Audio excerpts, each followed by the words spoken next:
Ano ba ang gusto mo ya? Bakit sunod ka ng sunod? Ang gusto ko ay magpa-baby. Hindi siya kumakain ng gulay o karne. Alam ko yun dahil ilang linggo na siyang napapansin ng mga tao sa amin. Noong una, parang chismis lang. Usap-usapan lang sa kanto habang may nagtitinda ng merienda at may nagwawalis sa harap ng bahay. Sabi nila, may isang lalaking tumira mag-isa sa lumang barong-barong malapit sa talahiban. Hindi raw ito lumalabas para bumili ng pagkain.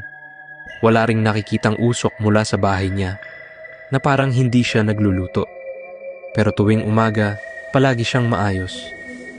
Nakakapag-igib ng tubig, nakakapagbuhat ng mabibigat na bagay, nakakalakad ng malayo na parang hindi napapagod kahit kailan. Sa totoo lang, walang masyadong pumansin noong una. May mga tao namang ganoon, tahimik.